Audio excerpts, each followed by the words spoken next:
भगवान के एक मित्र, उनका ब्याह हुआ एक ब्रजमंडल की एक गोपी से। उस गोपी का नाम था माधवी।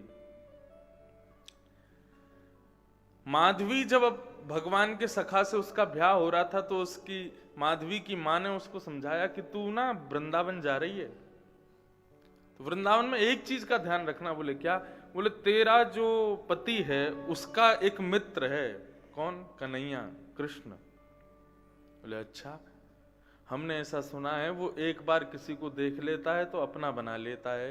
तो भैया तू बातें सावधान रहियो, बातें बच के रहियो, बस वह कैसे हो करके अपनो मुखमंडल मत दिखा दियो। माधवी की मैया ने वाकी साड़ी में गांठ बांध दी कि तोकू मेरी सौगंध है, यदि तेने अपनो मुखमंडल वा कन्हैया को दिखायो तो तोकू अपनी पतिव्रता धर्म को पालन करनो है, अपने पति को ही सर्वस्व रहनो है। वाके मित्र को कभी मुखमंडल मत दिखा दियो और वाकू कभी देख मत लियो। यदि तेने देख लियो तो तू भी वाकी है जाएगी, ऐसो मैंने सुनो है। वो जादूगर तरीका को छोड़ा है। माधवी बोली ठीक है, हम नहीं दिखाएंगे मुख। अब माधवी पालकी में बैठ करके ब्याह करके अपने ससुराल आ रही थी। भगवान क्रीड़ा कर रहे थे यमुना के पुलिन पर। तभी ठाकुर जी ने देखा कि हमारो मित्र आ रहा ब्याह करके, पालकी आ रही है, पीछे भाभी आ रही है, नई भाभी। तो ठाकुर जी अपने समस्त ग्वाल वालों के संग पहुंच गए और मार्ग रोक लिया वृंदावन का। पहले तो अपने मित्र को खूब बधाई दी, बोले भैया तेरा ब्याह है गो, बड़ी कृपा। हमने बचपन में इतनी पूजा खेल खेले, उन सबन कोई फल है कि तेरा ब्याह है गो आज। कल सुनी ना पूजा खेल क्यों खेल रहे थे ठाकुर जी। भाभी को मुखमंडल तो दिखा दे। ठाकुर जी को सखा बोलो लाला तू देवर है, वो भाभी है, तू जा खुद ही देख ले। माधवी अंदर बैठ करके सुन रही थी कि कन्हैया आ रहे हैं। उसने बोली ये वही कृष्ण है जिसके लिए मैया ने मना किया। तुरंत घूंघट करके बैठ गई और अपना घूंघट हाथ में पकड़ लिया। बोले इसको मुख नहीं दिखाना। ठाकुर जी ने पहले तो पालकी का पर्दा खोला। बोले भाभी जी प्रणाम। अरे नेक अपनो चांद सा मुखड़ा दिखाई दो हमको भी, हम भी तो देखें। बड़ी प्रशंसा सुनी है आपके मुखमंडल की, मुंह दिखाई करवाओ तभी वृंदावन में प्रवेश मिलेगो। माधवी ने तो और कस के पकड़ लिया, वो तो मुंह दिखावे नहीं। ठाकुर जी भीतर ही बैठ गए पालकी में सामने। बोले आज तो भाभी मुख दिखाना ही पड़ेगा आपको। माधवी ने पूरा मुंह अपना बांध लिया। बोले आज इसको ही मुख नहीं दिखाऊंगी, मैया ने मना किया है। ठाकुर जी ने खूब विनती करी कि अपना मुखमंडल दिखाओ, लेकिन माधवी ने जब नहीं दिखाया, ठाकुर जी बोले इतना रूप का गुमान, इतना अभिमान करके बैठी हो भाभी, अपना मुखमंडल ना दिखा रही हो। आज आपको वचन देके जा रहे हैं, यदि हमारे मुखमंडल को देखवे के काजे आप तड़फी नहीं तो हमारा नाम भी कन्हैया नहीं। और ऐसा कहकर के ठाकुर जी वहां से चले गए। माधवी बोली मैं काई को देखूंगी या को, और मैं क्यों तड़पूंगी या के काजे। ऐसी बालक है, कछु भी बोला। अब तिथि आई गोवर्धन पूजा की। सारे ब्रजवासी बंधुओं, कोई केवल वृंदावन के ब्रजवासी नहीं थे, 84 कोस के ब्रजवासी पहुंचे थे गोवर्धन।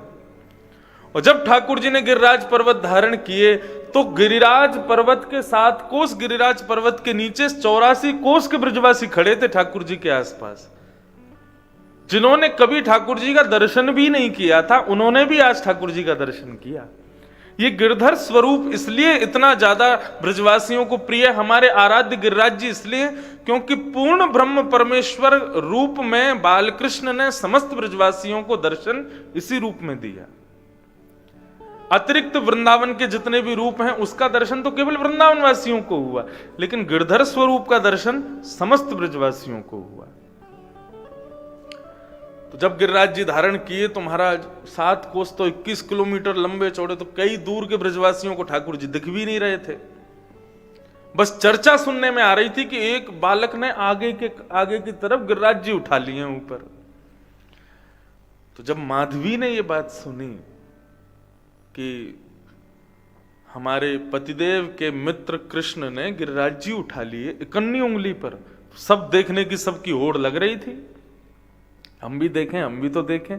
तो सब जा रहे थे आगे, तो माधवी बोली मैं भी तो देख के आऊं जरा, ये गिरिराज जी नन्हे से बालक ने कैसे उठा लिए।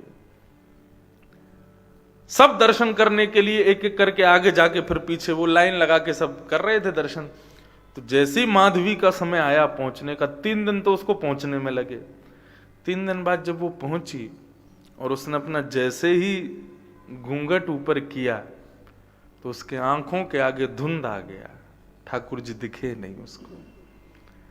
वो बार बार अपनी आंखों में जल डालती है, बार बार अपनी आंखों को मीड़ती है, बार बार अपने नेत्रों को खोल करके देखने का प्रयास करती है, लेकिन धुंधला धुंधला दिखाई देता है, ठाकुर जी उसको दिखाई नहीं देते।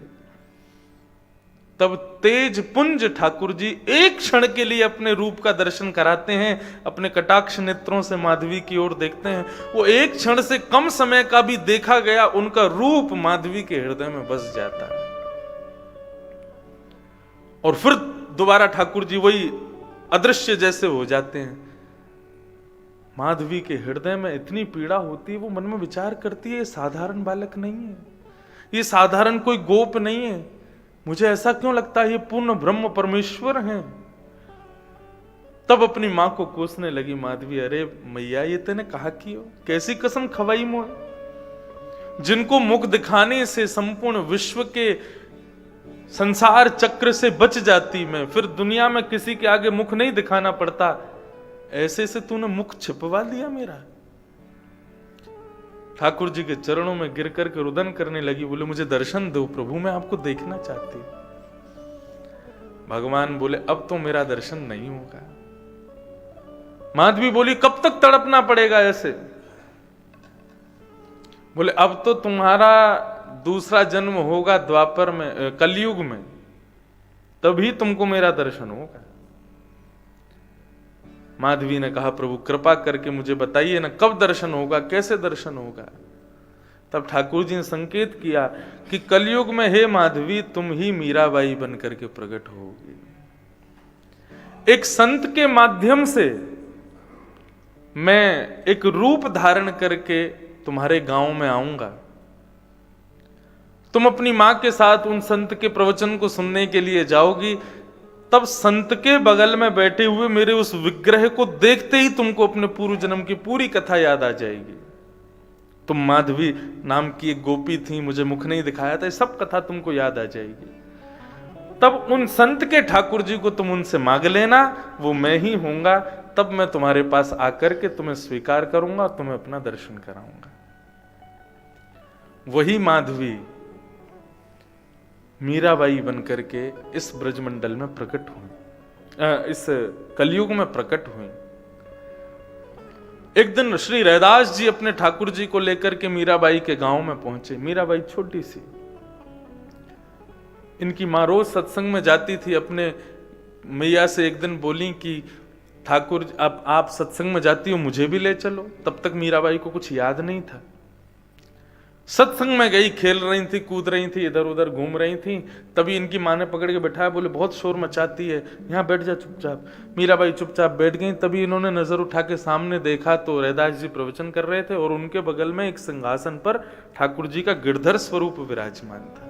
उस गिरधर स्वरूप को ये देखती रह गई और देखते देखते देखते बार बार नेत्र बंद करें और इनको अपने पूर्व जन्म की संपूर्ण कथा स्मृति में आने लगी। और स्मृति आते आते आते प्रवचन पूरा हो गया, सब उठ करके जाने लगे, लेकिन ये एक टक उन्हीं को देखती रही। तब इनकी मां ने पूछा मीरा क्या हुआ? बोले मम्मी ये कौन है इनके बगल में जो बैठे हैं? बोले ये गुरु जी के ठाकुर जी हैं। बोले गुरु जी के ठाकुर जी नहीं है, ये मेरे ठाकुर जी। मीराबाई गई और जाकर के रैदास जी से कहने लगी, बोले ये ठाकुर जी मेरे हैं, आप इनको मुझे प्रदान कर दो। गुरुदेव मुस्कुराने लगे, बोले ये इनकी 40 वर्षों से सेवा कर रहा हूं, ये तुम्हारे कैसे हो गए? आशावरी तुम्हारे कैसे हो गए?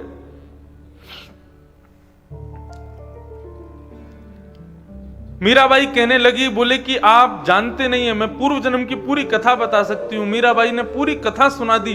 उनकी माँ उनके मुखमंडल को देख रही है, बोले इतनी चुलबुली मेरी बिटिया, इतनी गंभीरता से ये कौन से जमाने की कैसी कथा इनको सुना रही है। तब मीराबाई कहती हैं, बोले कि मेरे ठाकुर जी ने मुझे वचन दिया था कि वे आपके माध्यम से मेरे पास आएंगे, और वो आज आ गए हैं। हे गुरुवर, ये ठाकुर जी मुझे प्रदान कर दो। अब कोई अपने सेवक ठाकुर जी को कैसे किसी को दे सकता है? कोई विचार भी नहीं, कैसे कोई और उनको ले जाए। मीराबाई तो हट करने लगी, मुझे तो यही चाहिए। रैदास जी ने मना कर दिया, नहीं दूंगा। तो मीराबाई ठाकुर जी की ओर देखती है, और ठाकुर जी की ओर देख करके कहती है, संत का हृदय नवनीत के जैसा होता है, हृदय कठोर तो आपका है। मुझे पिछले जन्म में भी आपने मुझे ऐसे ही तड़पाया, और इस जन्म में भी आप ऐसे ही तड़पा रहे हैं। 3 दिन का समय दे रही हूं, या तो स्वयं मेरे पास आ जाना, नहीं तो अपने प्राणों का परित्याग कर दूंगी। और मीराबाई ने अन्न जल का त्याग कर दिया बाल अवस्था में।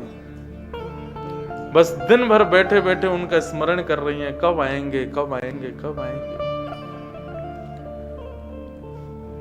तीसरा दिन था।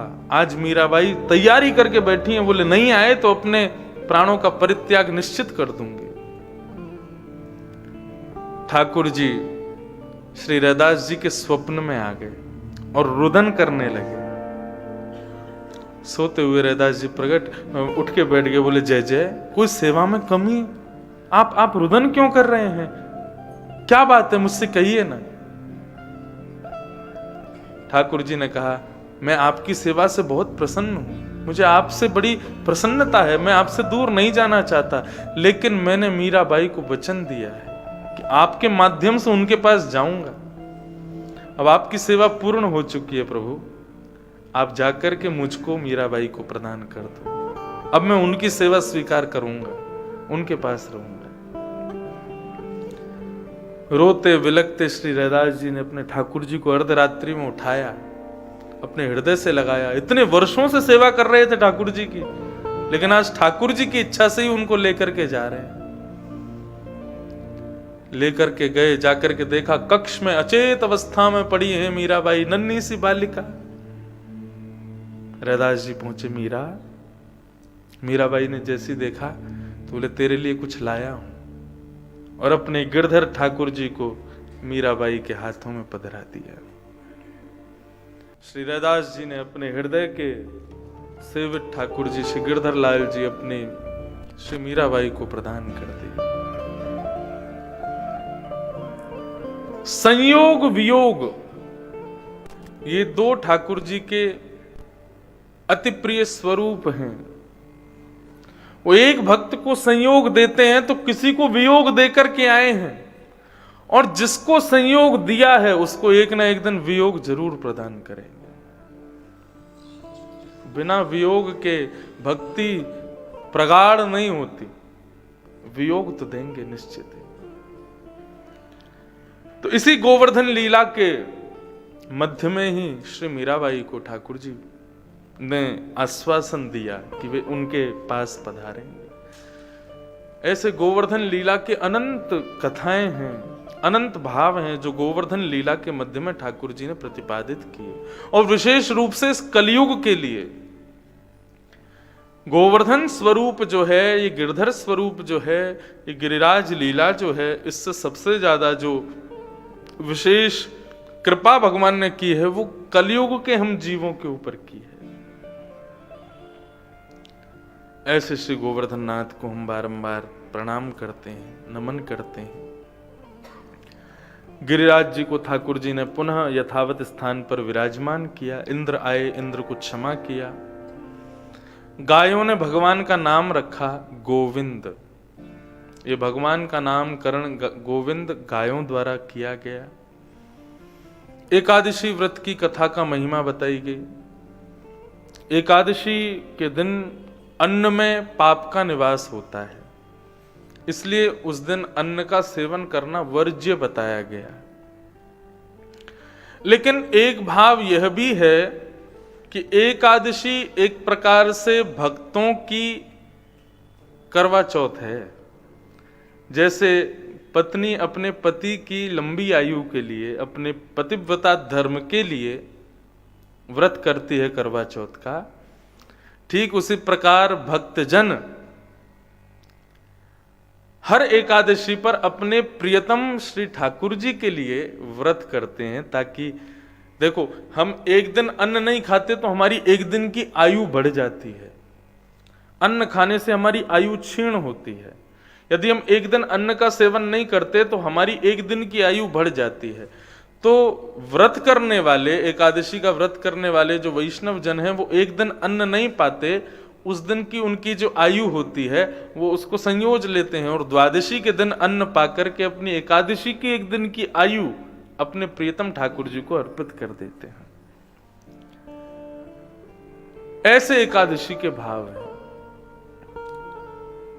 तो इस प्रकार एकादशी के भाव बताए गए। आगे भागवत में, श्रीमद् भागवत का अत्यंत प्रेम प्रदायक प्रसंग श्री रासपंच अध्याय प्रारंभ होता है।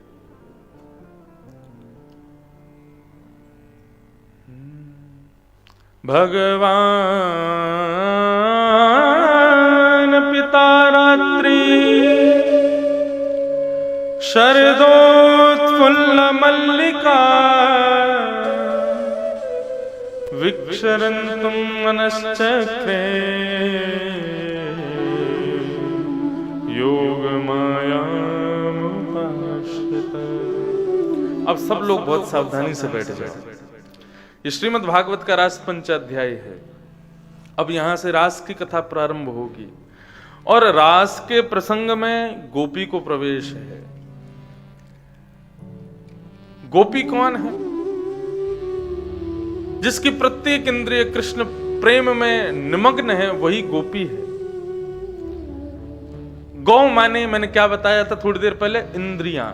पी माने पीना। जो प्रत्येक इंद्रिय से कृष्ण रस को पान करे उसी को गोपी कहते हैं।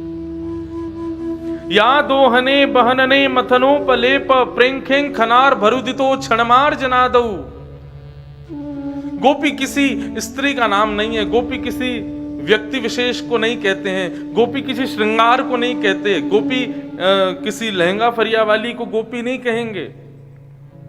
गोपी एक भाव का नाम है।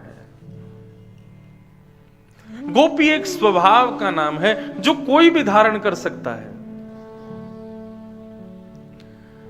गोपी एक वह मार्ग है जिसका गंतव्य से केवल और केवल श्री राधा माधव के चरणार बिंद है। गोपी एक वह नैया है जिसकी भव सागर के पार में केवल राधा कृष्ण का प्रेम विद्यमान है।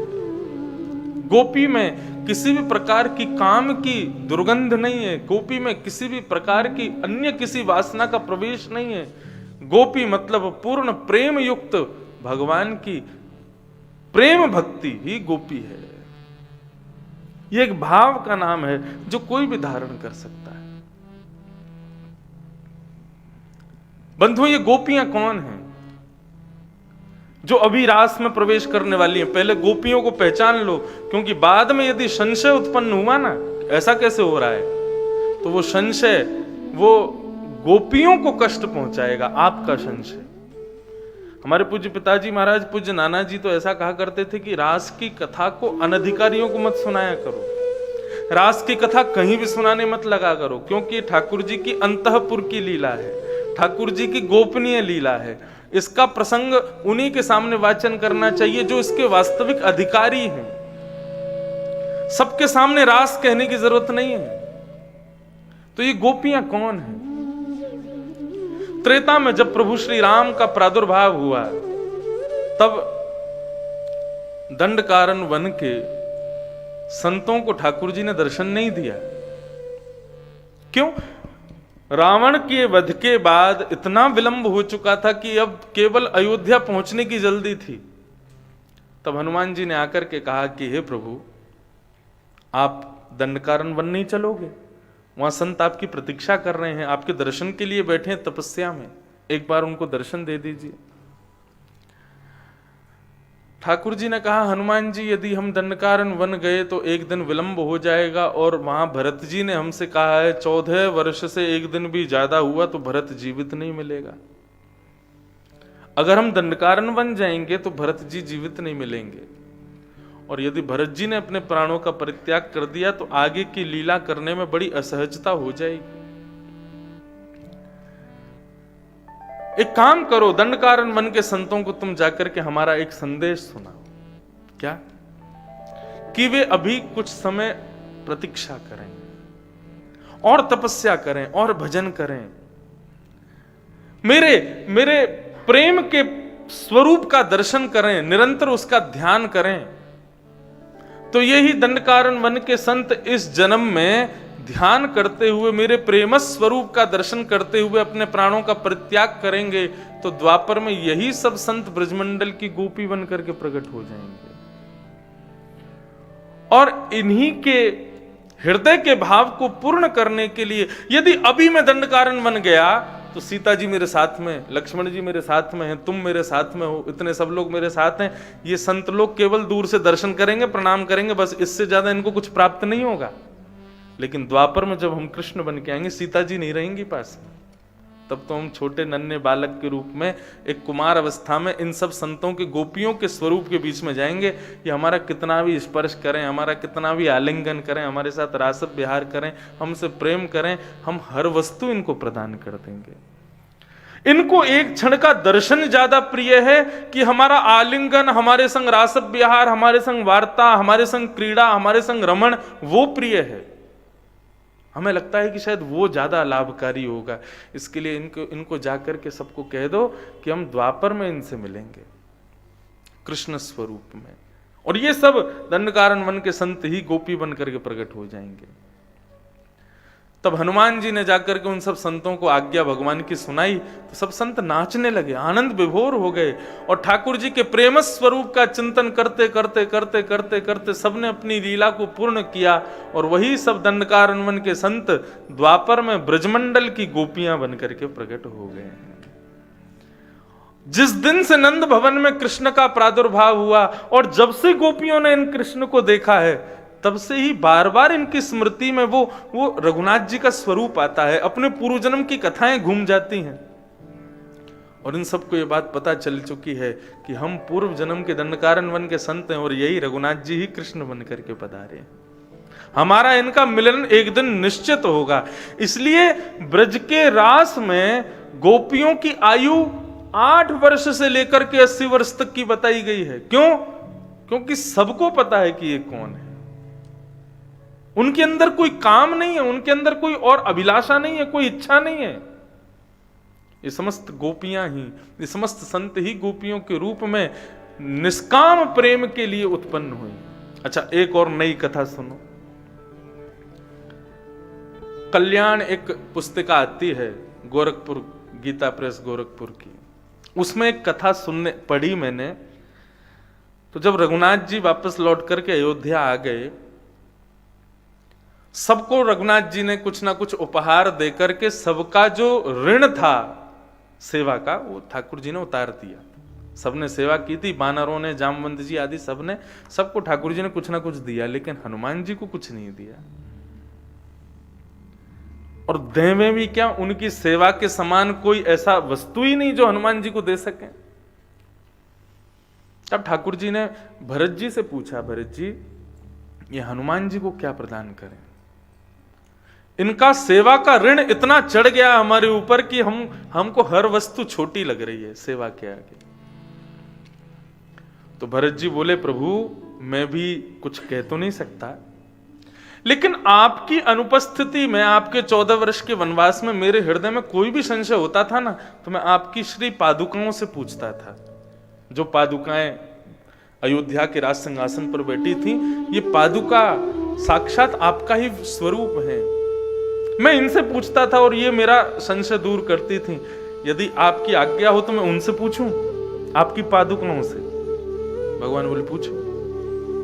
भरत जी गए और पादुकाओं से पूछने लगे, रघुनाथ जी पूछ रहे हैं कि हनुमान जी का ऋण बहुत चढ़ गया है, वो ऋण से उऋण होना चाहते हैं, वो कैसे संभव होगा? तब पादुकाओं ने कहा कि रघुनाथ जी ने हनुमान जी को एक कार्य सौंपा था। क्या? कि दंडकारण्य वन के संतों को जाकर के कहो कि वे द्वापर में गोपी बन के आएंगे और रघुनाथ जी कृष्ण बन करके आएंगे। बोले हाँ, तो हनुमान जी क्या करेंगे फिर? तो बोले मतलब? बोले यही हनुमान जी, इनका ऋण इतना चढ़ गया है राम जी पर। वैसे तो प्रेम का कोई ऋण नहीं होता, लेकिन रघुनाथ जी को यदि लगता है कि इनका ऋण चढ़ गया है, तो यही हनुमान जी पूरी कृष्ण लीला में और ब्रज लीला में ठाकुर जी की वंशी के रूप में प्रकट होंगे। और जब ये वंशी के रूप में प्रकट होंगे, ठाकुर जी इनको अपने अधरों पर धारण करेंगे, अपने अधरामृत का पान कराएंगे, अपनी कोमल उंगलियों से इनके छिद्रों को आच्छादित करते हुए मानो इनकी सेवा करेंगे, अपनी पलकों को बार बार बंद करके खोल करके मानो जैसे इन पर च्यवन डुराएंगे, अपनी नासिका में मोती पहन करके मानो श्री हनुमान जी के ऊपर छत्र लेकर के घूमेंगे और सदा सर्वदा अपने पास रखेंगे। तो ये हनुमान जी की सेवा पूर्ण मानी जाएगी रघुनाथ जी के द्वारा। ये ऋण से उऋण हो जाएंगे हनुमान जी। और दूसरी बात, ये हनुमान जी जो दंडकारण्य वन के संतों को कह के आए हैं कि आप द्वापर में गोपी बनोगे, राम जी कृष्ण बनेंगे, इन दोनों के मिलन में वंशी ही कार्य करेगी। जब वंशी की ध्वनि पूरे वृंदावन में गूंजेगी, उस वंशी की ध्वनि को सुनकर के ही गोपियां जाएंगी और जाकर के ठाकुर जी के संग रास विहार करेंगे, तो हनुमान जी का ये कार्य भी पूरा हो जाएगा। तो रघुनाथ जी से कहो चिंता की जरूरत नहीं है, ये हनुमान जी ही वंशी के रूप में प्रकट होंगे और आपके ऊपर जितना सेवा का ऋण चढ़ा है, खूब इनकी सेवा कर करके अपने ऋण को उतार दीजिएगा। और जिस दिन रास विहार होगा, उस दिन ये वंशी ही सबको रास की भूमिका में लेकर के आएंगे, ये हनुमान जी ही लेकर के आएंगे। ऐसा उस कल्याण ग्रंथ में एक कथा मैंने पढ़ी थी किसी वैष्णव की, इतना सुंदर भाव। वंशी तत्प्रेम रूपिका, ठाकुर जी की प्रेम स्वरूपा है श्री वंशी। आज शरद पूर्णिमा का चंद्रमा उदयमान हुआ। बंधुओं, वृंदावन प्रियतमा है और इस वृंदावन रूपी प्रियतमा का प्रियतम है शरद पूर्णिमा का चंद्रमा, जो साल में एक बार वृंदावन रूपी प्रियसी से मिलने के लिए आता है। शरद पूर्णिमा का चंद्रमा जब उदयमान होता है, उस दिन वृंदावन की छटा अलौकिक होती है। मानो ऐसा लगता है वृंदावन ने आज अपना श्रृंगार किया है, वृंदावन आज बहुत प्रसन्न है, वृंदावन में आज एक अलग सी छटा दिखाई दे रही है। वृंदावन के प्रत्येक मंदिर के ठाकुरों का दर्शन करके आपको अनुभव होगा कि आज मानो ऐसा लग रहा है कि सामने कोई प्रत्यक्ष कोई बालकृष्ण ही मेरे सामने खड़े हैं क्या। ऐसा वृंदावन का रूप होता है शरद पूर्णिमा के दिन, क्योंकि वृंदावन रूपी प्रियतमा का प्रियतम है शरद पूर्णिमा का चंद्रमा। जैसी शरद पूर्णिमा का चंद्रमा प्रकट हुआ और अपनी विशेष प्रकाश को प्रकाशित करते हुए वृंदावन पर जब अपना प्रकाश फैलाया, शरदोत्फुल्ल मल्लिका, वृंदावन में सुंदर सुंदर पुष्प प्रकट हो गए। वृंदावन में मानो जैसे चंद्रमा ने प्रकट होकर के मखमली चादर बिछा दी हो कि आज ठाकुर जी रास विहार करने वाले हैं। भगवान ने चीरहरण करते हुए गोपियों को आश्वासन दिया था कि हम शरद पूर्णिमा की रात्रि में आपके संग रास विहार करेंगे। आज शरद पूर्णिमा के चंद्रमा को देख करके गोपियों के मन में भाव आ रहा है कि ये तो वही चंद्रमा है जिस चंद्रमा की छांव में ठाकुर जी ने हमारे साथ रास के लिए हमको आश्वासन दिया। सब गोपियां अपने अपने कार्यों में लगी हैं और इंतजार कर रही हैं ठाकुर जी के संग रास विहार करने का। ठाकुर जी वन में जाकर के बैठे, चंद्रमा को देखने लगे। आग सामने देखा तो एक भी गोपी नहीं है। बोले गोपियां अभी तक आई क्यों नहीं? ठाकुर जी ने हृदय में नेत्र बंद करके देखा तो सब गोपियां इंतजार कर रही हैं कि कन्हैया एक बार और बुला दे तो हम जाएंगे। ठाकुर जी बोले ठीक है, तो फिर अभी बुलाते हैं। अपनी वंशी को निकाल करके अपने कोमल उंगलियों से उसके छिद्रों को आच्छादित करते हुए अपने ओष्ठों पर वंशी को धारण करके ब्रज वृंदावन के कदम्ब के वृक्ष के नीचे बैठ करके ठाकुर जी ने जैसे ही प्राण पिरोए हैं वंशी में, वो मधुर ध्वनि मधुर स्वर पूरे वृंदावन में गुंजायमान होने लगा। साधारण ब्रजवासियों को लग रहा है कि नंद नंदन वंशी बजा रहे हैं, लेकिन कृष्ण प्रेम में ओतप्रोत जो गोपियां हैं उनके मन में भाव आता है कि कन्हैया हमको बुला रहे हैं, हमको आमंत्रण भेज रहे हैं। सब गोपियां अपने अपने अलग अलग कार्यों में लगी हैं। कोई गैया का दूध दोहे रही है, कोई सीरा बना रही है, कोई अपने पति को भोजन करा रही है, कोई अपना श्रृंगार कर रही है, कोई स्नान कर रही है। और जिस जिस गोपी के कान में जाकर के वंशी की ध्वनि पहुंचती है, गोपी मन में विचार करती है, अरे चल गोपी जल्दी चल, सब काम छोड़, कन्हैया बुला रहे हैं। अपने कार्यों को अधूरा छोड़ करके सब गोपियां दौड़ रही हैं वन की ओर। ऐसी विषम परिस्थिति यहां बताई गई। कोई गोपी अस्त व्यस्त वस्त्रों में भाग रही है, कोई गोपी अपने सिरे को अधूरा छोड़ के भाग रही है, कोई गोपी अपने पति को भोजन करा रही थी। पति ने कहा दाल में थोड़ा नमक दो, जैसे ही रसोई घर में नमक लेने गई तभी वंशी की ध्वनि आई तो भूल गई क्या लेना है, नमक लेना है, बूरा लेना है, शक्कर लेना है क्या, तो शक्कर का एक डब्बा हाथ में लिया। पति बोला अरे नमक कम है दाल में, जल्दी नमक दो, तो शक्कर मुट्ठी में भर के उसकी दाल में छोड़ दिया, भाग गई है सीधी कन्हैया से मिलने। कोई गोपी अपने आंखों में काजल लगा रही थी, एक आंख में काजल लगाया ही था तभी वेणु की ध्वनि ने आकर के उसके हृदय को झकझोर दिया। हाथ हिलने लगे, कांपने लगे, काजल फैल गया एक आंख का। अब इतना समय कहां की दूसरी आंख में लगावे, तो एक आंख में लगा करके दौड़ी है ठाकुर जी से मिलने। अब एक आंख में काजल दूसरी में नहीं, तो गोपी ने टोक दिया, बोले ये क्या किया तूने, एक आंख में लगाया दूसरी में तो है ही नहीं, जल्दी जा दूसरी में लगा के आ। लौट करके आई, काजल दूसरी आंख में लगा रही थी, तभी वेणु की ध्वनि बार बार उसको छेड़ रही है, अरे जल्दी कर तुझसे पहले और पहुंच जाएंगी। तो संपूर्ण काजल ये अपने हाथ में लिया, पूरे मुंह पे ही लगा लिया। बोले कि अब एक आंख में लगाऊं दूसरी में नहीं लगाऊं, फैले ना फैले, पूरे मुंह पे ही लगा लो। दौड़ी है सीधे कन्हैया से मिलने। यदि रास की भूमि में यदि कोई जाकर के देखे तो गोपियों को देख करके ऐसा लगेगा कि भूतों की टोली आ गई हो। किसी के केश बिखरे पड़े हैं, किसी के नेत्रों से काजल बह रहा है, किसी के वस्त्र अस्त-व्यस्त हो गए, ऐसा विविध स्वरूप। क्यों? ये गोपियां जानती हैं कि कन्हैया रूप देख करके प्रसन्न नहीं होगा। यदि रूप देख करके प्रसन्न होना होता कन्हैया को, तो पूतना बहुत सुंदर बन के आई थी, मार दिया। ये रूप से प्रेम नहीं करते, ये तो हृदय से प्रेम करते हैं। हृदय निर्मल होना चाहिए। हम कैसी बनकर के जा रही हैं उससे कन्हैया को कोई मतलब नहीं है, वो हमारे हृदय को देखें। अर्धरात्रि का समय, जैसे ही गोपियां पहुंची, ठाकुर जी ने अपनी वंशी का नाद रोका, सामने देखा समस्त गोपियां खड़ी हैं। उन गोपियों को देख करके ठाकुर जी स्वागत कर। इस अर्धरात्रि के समय बेला में आप सब अपने अपने घर को छोड़ करके, अपने प्रेमियों को छोड़ करके, अपने परिवार को छोड़ करके यहां क्यों आई हो? अपने आने का कारण बताइए। इतनी रात में क्यों आ गई हो? अब एक तो कोई आपको निमंत्रित कर दे और उसके बाद फिर फोन करके भी बुला दे, भैया आना ही है आपको, और आप सब काम छोड़ के पहुंच जाओ तो बोले क्यों आए हो, कितना बुरा लगेगा। ठाकुर जी ने निमंत्रण दिया, और निमंत्रण तो दिया ही दिया, आज वंशी बजा करके पुनः निमंत्रित कर दिया कि आओ, सब लोग आओ, हम प्रतीक्षा कर रहे हैं। अब सब गोपियां दौड़ी चली आई, तो अब कह रहे हैं कि ब्रूतागमन कारणम, अपने आने का कारण बताओ।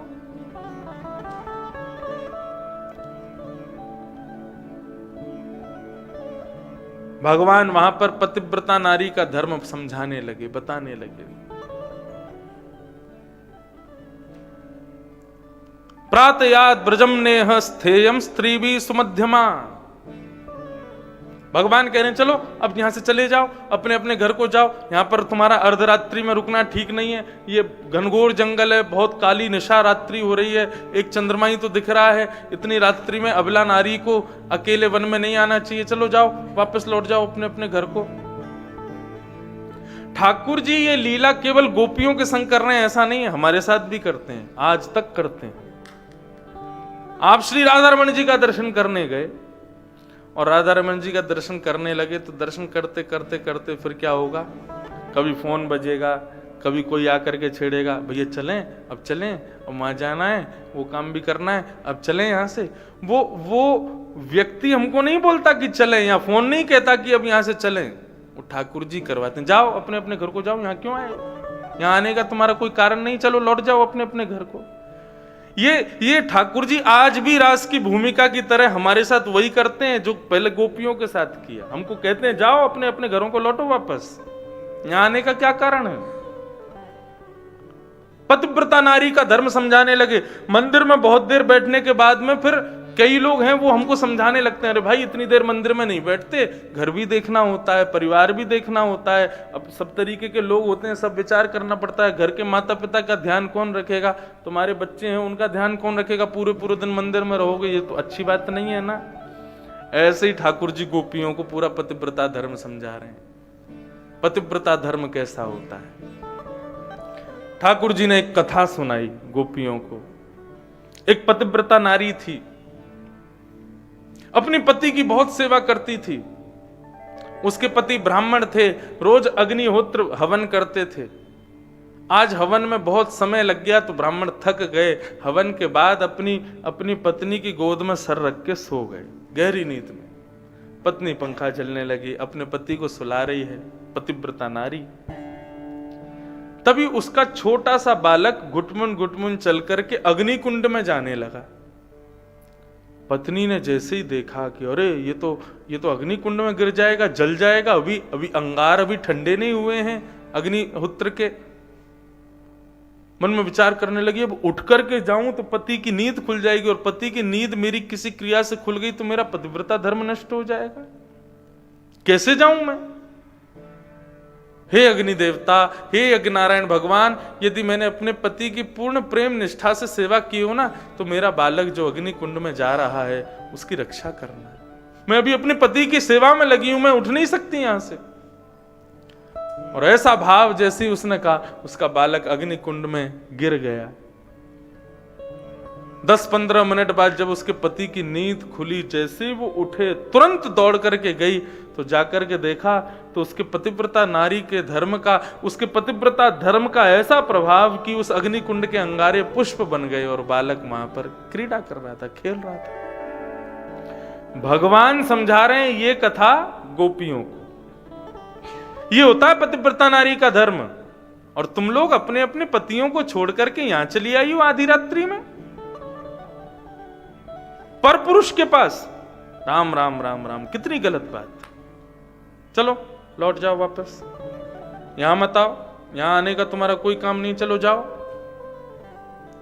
और यदि तुम्हारे पास कोई उत्तर हो देने को तो बताओ। गोपियों ने प्रणय गीत सुनाया।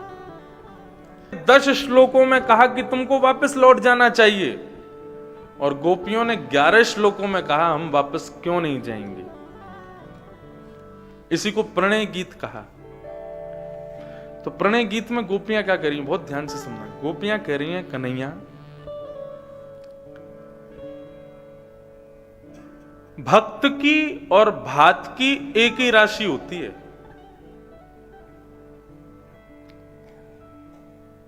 यदि कोई व्यक्ति भक्त बनना चाहता है तो याद रखना, ये भात के जीवन में जितने कष्ट आते हैं ना, उतने कष्ट भक्त के जीवन में आएंगे ही आएंगे।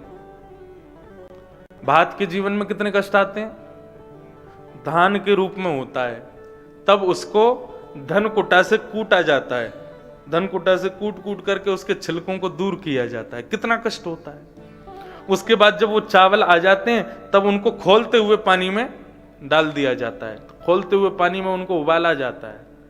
उबालने के बाद में फिर उनको मीड़ के देखा जाता है, जरा भी कच्चे रह जाते हैं तो फिर और उबाला जाता है। जब बिल्कुल पूरी तरीके से प्राण निकल जाते हैं तब खाने योग्य होते हैं, तब भोजन करने वाले को परोस दिया जाता है, भोजन करने वाला दाल मिला के उसको खा जाता है। तो गोपियां कहती हैं कि भोक्ता को पता नहीं होता कि भात कितनी मेहनत से बना है, भोक्ता तो केवल दाल मिला के खा जाता है उसको।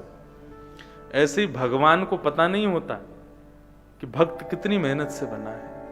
भात की और भक्त की राशि एक है, भोक्ता की और भगवान की राशि एक है। आप तो भगवान हो, आपको क्या पता कि हम कितने कष्ट सह करके, कितनी पीड़ाएं सह करके, कितने लोगों के लोक लाज की मर्यादाओं को त्याग करके तब आपके चरणों में आती हैं, और आप इस तरीके से हमारा परित्याग कर देते हैं, इस तरीके से हमको दूर कर देते हैं। ऐसा मत करो कन्हैया। आप पतिव्रता नारी का धर्म समझा रहे हैं बैठ करके। एक पतिव्रता नारी अपने पति से ब्याह करके उसके ससुराल पहुंच गई, पति को किसी कारण से विदेश जाना पड़ा, पत्नी कहने लगी मैं तो रह ही नहीं पाऊंगी, मुझे तो दिन भर आपकी सेवा चाहिए होती है। तब पति ने अपना ही जैसा एक विग्रह अपनी पत्नी को प्रदान कर दिया। बोले इस मूर्ति को ही पति मान करके इसकी सेवा करना, और इसकी सेवा करती रहोगी तो मेरी सेवा का तुमको फल मिलता रहेगा, पतिव्रता धर्म तुम्हारा बना रहेगा।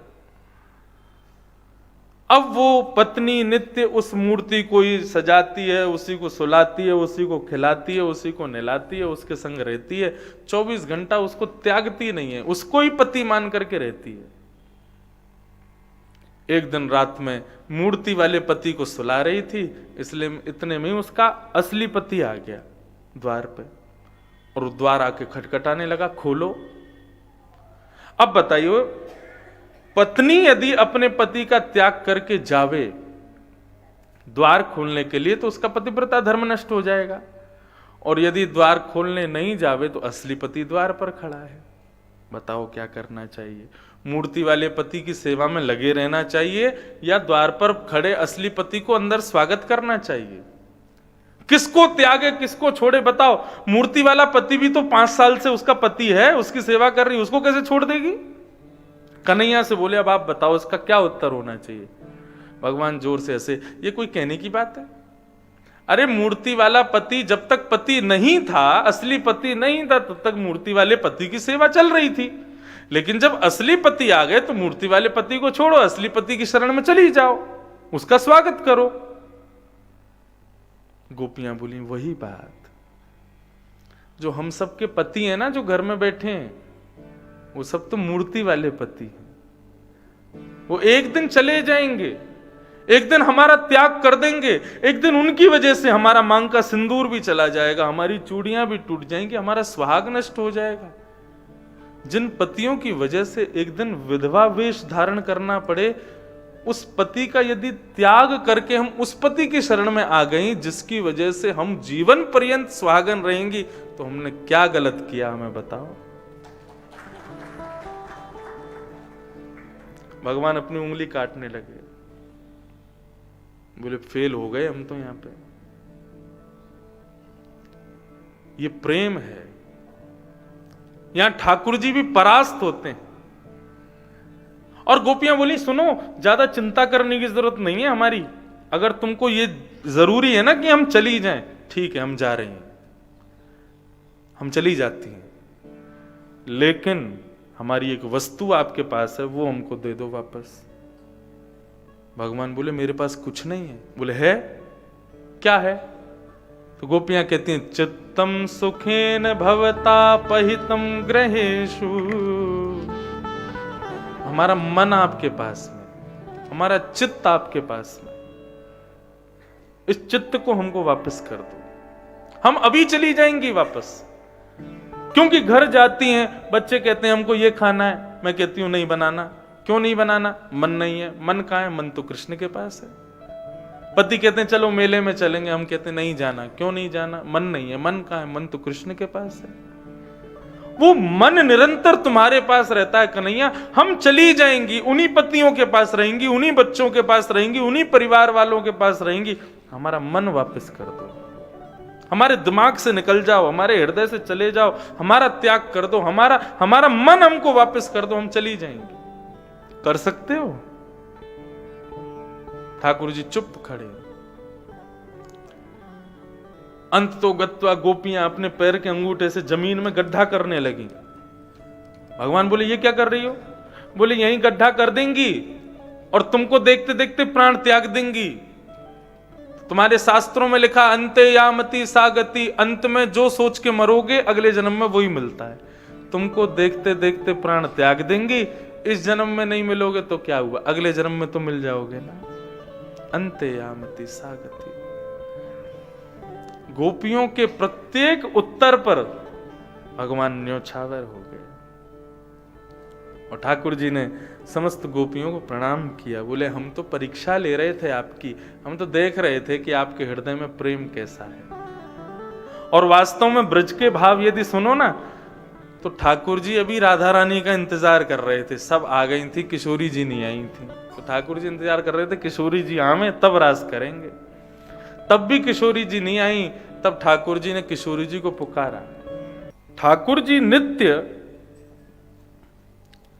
राजभोग आरती के बाद जब गुसाई जी कपाट लगा देते थे, तो ठाकुर जी अपने खिड़की में होकर के और चले जाते थे सूरदास जी का पद सुनने के लिए उनकी कुटिया में, और जाके चुपचाप बैठ जाते थे कोने में। सूरदास जी को दिख तो रहा नहीं है, कोने में बैठे बैठे वहीं बैठ करके पद सुनते थे सूरदास जी की।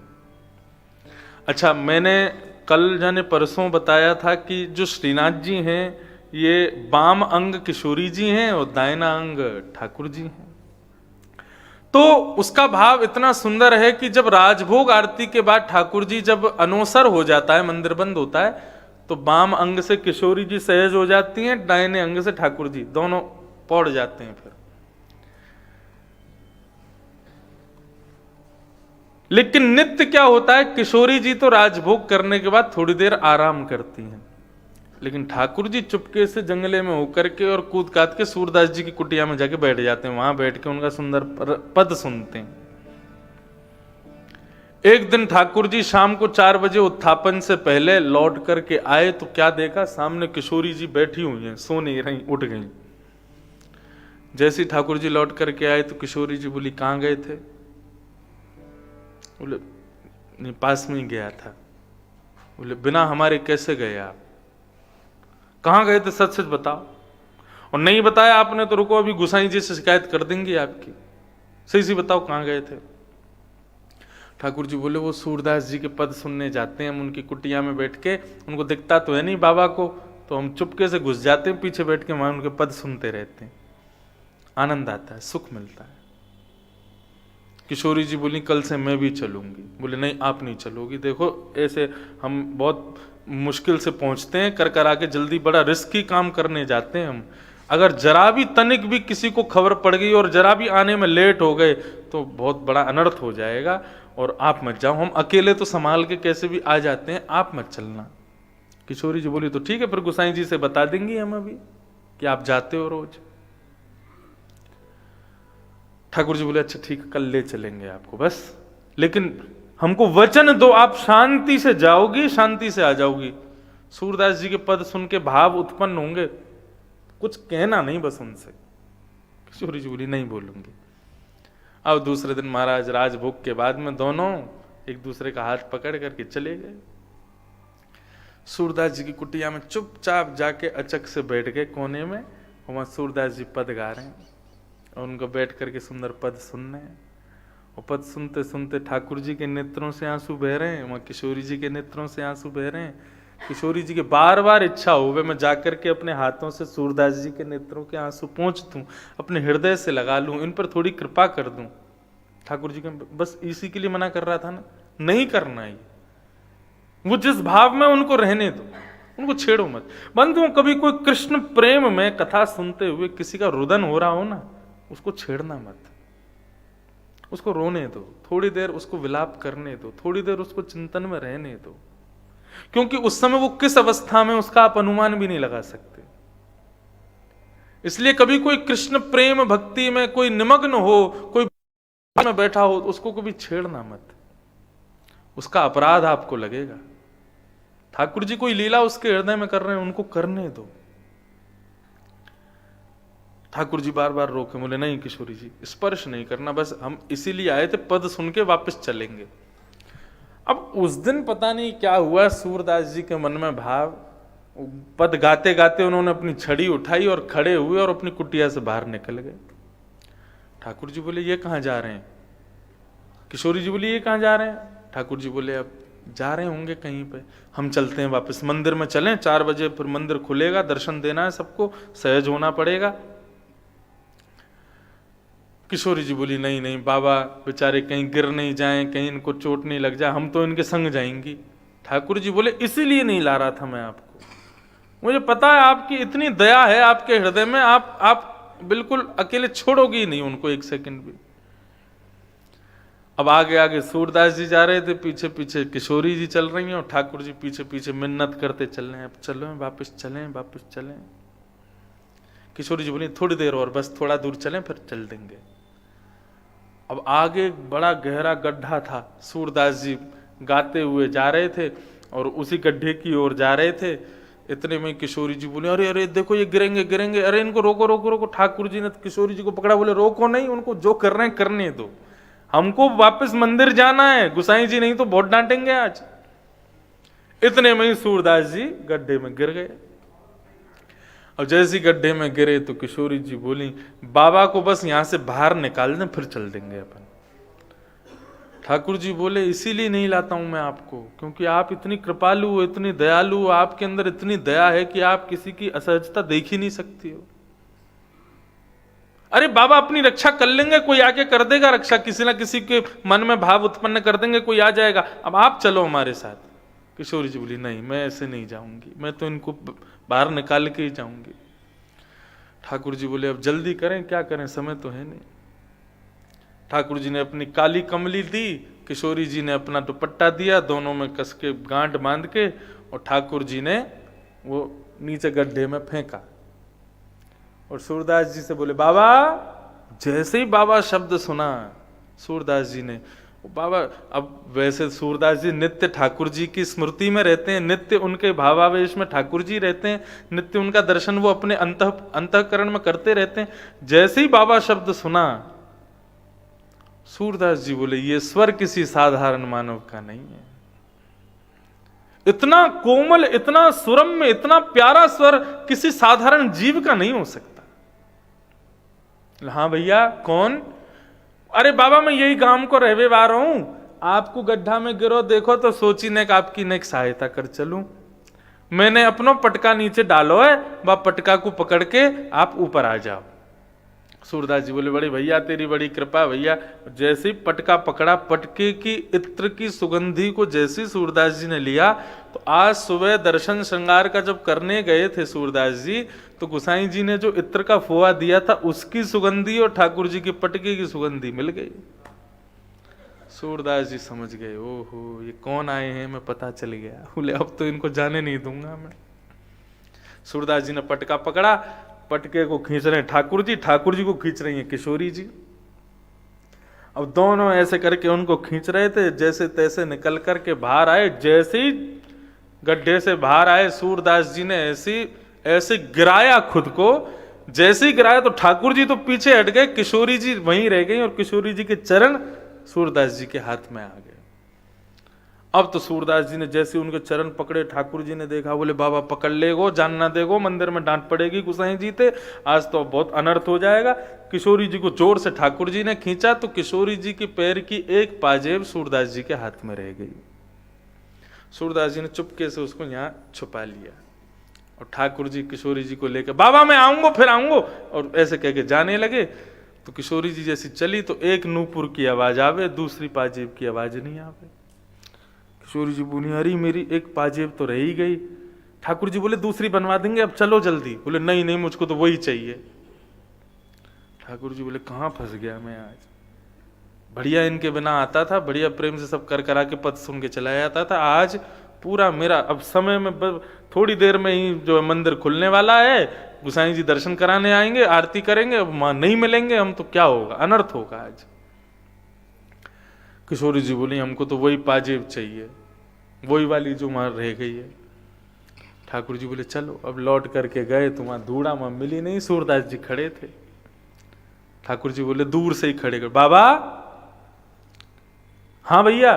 बोले हमारी एक पाजेब गिर गई यहाँ पे, आपने देखी का? ठाकुर जी बोले कौन सी पाजेब? बोले एक पाजेब गिर गई यहाँ पे, आपने हमको वापस कर दो। सूरदास जी ने तुरंत कहा, बोले ये पाजेब थी क्या? हाँ हाँ बाबा यही है, हमें दे दो वापस। सूरदास जी बोले मैं कैसे विश्वास करूं ये आपकी है?